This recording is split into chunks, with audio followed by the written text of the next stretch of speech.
बिस्मिल्लाहिर्रहमानिर्रहीम। अस्सलामुअलैकुम। Welcome to SA teaching zone. आज की हमारी ये वीडियो 10वीं क्लास की उर्दू की किताब की है। दूर पास किताब का नाम है और हम कर रहे हैं सबक नंबर 13, जो कि एक नज़्म है, मेरी प्यारी चिड़ियों अभी और गाओ। तो ये नज़्म है चिड़ियों के ऊपर, जिसे जोश मिली आबादी ने लिखा है। तो एक बंद मैं आपको पढ़कर इसकी तशरीह कर दूंगी। तो हम पढ़ना शुरू करते हैं। देखिए, आप लोग सुन लीजिए अच्छी तरह से और उसकी तशरीह भी सुन लीजिएगा। इससे पहले मैं शुरू करूं, जो लोग मेरे चैनल में नए हैं या पहली बार जो लोग मेरे चैनल पे विज़िट कर रहे हैं, तो प्लीज़ मेरे चैनल को सब्सक्राइब कीजिए और सपोर्ट कीजिए, क्योंकि मेरे चैनल को सपोर्ट की बहुत ज़्यादा ज़रूरत है। तो प्लीज़ आप लोग मेरे चैनल को सपोर्ट कीजिए, मेरी हिम्मत बढ़ाइए और मेरे जो वीडियो है इसको लाइक करके शेयर भी कीजिए, ताकि ज़्यादा लोगों तक मेरी वीडियो पहुँचे। अब देखिए, यहाँ पर है, महकते हुए फूलों के पास आओ, लचकती हुई शाख पर बैठ जाओ, हवा में कभी उड़ के बाजू हिलाओ, कभी साफ चश्मों में गौता लगाओ, यूं ही प्यारी चिड़ियों अभी और गाओ। तो ये बंद जो है नज़्म मेरी प्यारी चिड़ियों अभी और गाओ से लिया गया है, जिसे जोश मिली आबादी ने लिखा है। तो सयाक व सबाक के हवाले से हम इस तरह कहते हैं। उसके बाद जो हमारा बंद है उसकी तशरीह करेंगे कि इस बंद में शायर चिड़ियों से मुखातिब होकर कहता है कि ए चहचहाने वाली चिड़ियों, खुशबू से महकते हुए फूलों के पास आकर लचकती हुई शाखों पर बैठ जाओ, कभी अपने परों को फड़फड़ाओ, कभी हवा में ऊंची उड़ान भरो और कभी चश्मों के साफ पानी में डुबकी लगाओ। ए मेरी प्यारी प्यारी खूबसूरत चिड़ियों, इसी तरह से चहचहाकर माहौल को मस्त बनाओ। अब अगला बंद देखते हैं हम। देखिए, यहाँ से फुदक कर इधर से उधर दूर जाओ, चहक कर इधर से उधर पर हिलाओ, चमक कर कभी शाख पर चहचहाओ, उछल कर कभी नहर पर गुनगुनाओ, यूं ही प्यारी चिड़ियों अभी और गाओ।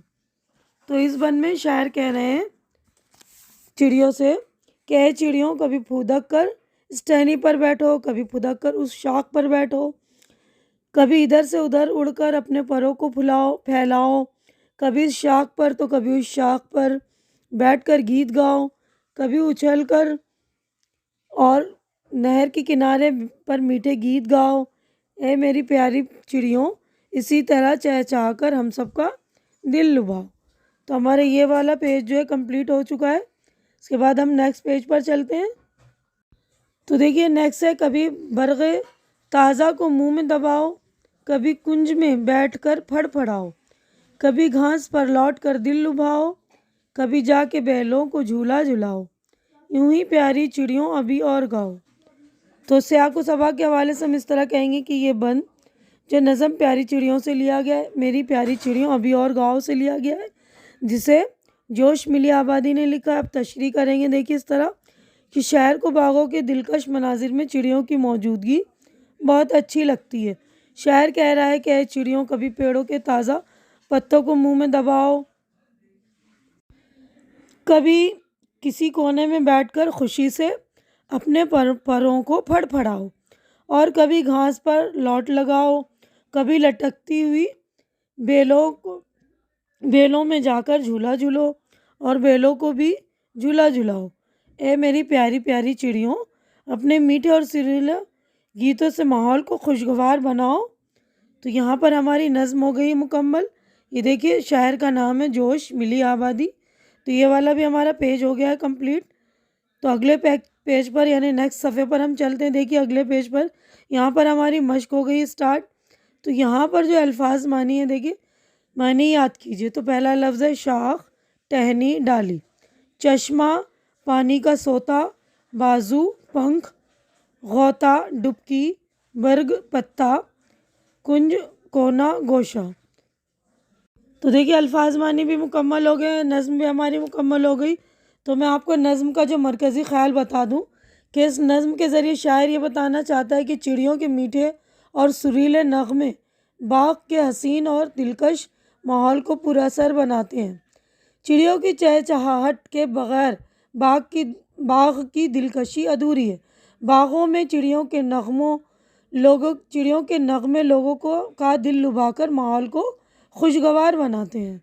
तो हमारा ये हो गया कंप्लीट। अब नेक्स्ट है नंबर 2, सोचिए और बताइए। तो यहाँ पर सवालात हैं, तो 4 सवालात हैं, इसके जवाबात आंसर्स देख लीजिएगा आप। तो पहला सवाल है, शायर चिड़ियों को क्यों बुला रहा है? तो देखिए पहले का जवाब है, बाग के हसीन और दिलकश माहौल में चिड़ियों की चहचहाहट शायर को भली मालूम होती है, इसलिए शायर चिड़ियों को बुला रहा है।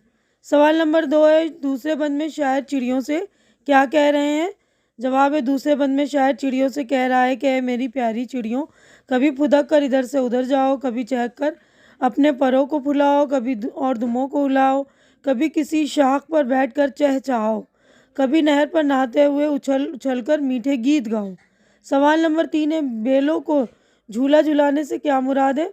बेलों को झूला झुलाने से मुराद है कि लटकती और लचकती शाखों पर जब उड़ती हुई चिड़ियाँ आकर बैठती हैं तो बेलें झूले की तरह झूलने लगती हैं। सवाल नंबर 4 है, शायर ने हर बंद के आखिर में चिड़ियों को किस काम के लिए बार बार कह रहा है? तो शायर ने हर बंद के आखिर में चिड़ियों को बार बार गीत गाकर माहौल को खुशगवार बनाने के लिए कह रहा है। कहने प्यारी चिड़ियों अभी आओ और गाओ, है ना।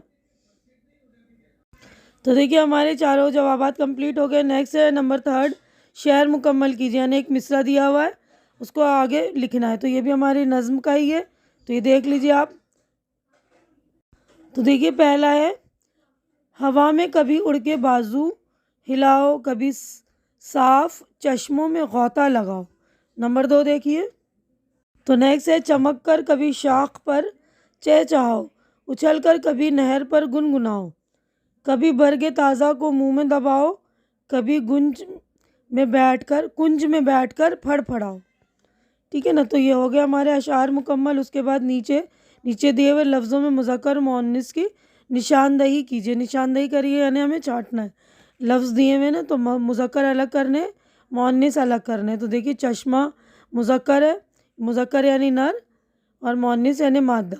तो चश्मा फूल मुज़क्कर है, मुअन्निस नहर, घास, शाख, हवा। उसके बाद नीचे लिखे हुए लफ्ज़ों को जुमलों में इस्तेमाल कीजिए। जुमले बनाने हमें लफ्ज़ दिए हुए।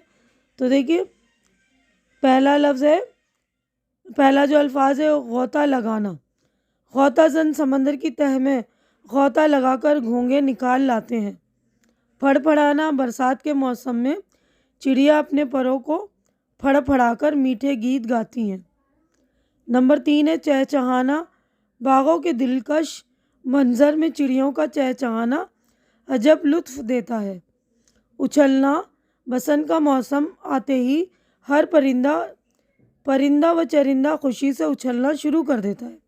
दिल लुभाना, बरसात के मौसम में कोयल की कूक दिल को लुभाती है। तो देखिए नेक्स्ट पेज पर हमारा ये था, नीचे दिए हुए लफ्ज़ों में मुज़क्कर मुअन्निस की निशानदेही वो भी बता दिया मैंने। और नेक्स्ट था हमारा लफ्ज़ों को जुमलों में इस्तेमाल कीजिए, तो ये भी कर लिया हमने। उसके बाद छठा अमली काम है, तो नज़्म को ज़बानी याद कीजिए, यानी आपको ख़ुद करना है। अमली काम यानी प्रैक्टिकल वर्क, आपको ख़ुद करना है। नज़्म को ज़बानी याद कीजिए और बावाज़े बुलंद आवाज़ से पढ़िए। ठीक है ना। तो बुलंद आवाज़ यानी ऊँची आवाज़ से पढ़नी है। तो हमारी पूरी नज़्म हो गई कंप्लीट। उम्मीद है कि जो कुछ मैंने आप लोगों को समझाया अच्छी तरह से समझ में आ गया होगा, और मेरी वीडियो भी आप लोगों को अच्छी लग रही होगी। अच्छी लग रही तो इसे लाइक कीजिए, ज़्यादा से ज़्यादा शेयर कीजिए, ताकि जो भी ज़रूरतमंद आपके फ्रेंड्स वगैरह हों उनकी ज़रूरत पूरी हो सके, उनकी हेल्प हो सके। और मेरे चैनल को सब्सक्राइब करके आप लोग मेरी भी हेल्प कीजिए, मेरी हिम्मत बढ़ाइए। हमारी अगली मुलाकात इंशाअल्लाह नेक्स्ट चैप्टर में होगी। तब तक के लिए आप लोग अपना ख्याल रखिए, मुझे दुआओं में याद रखिए। अल्लाह हाफिज़।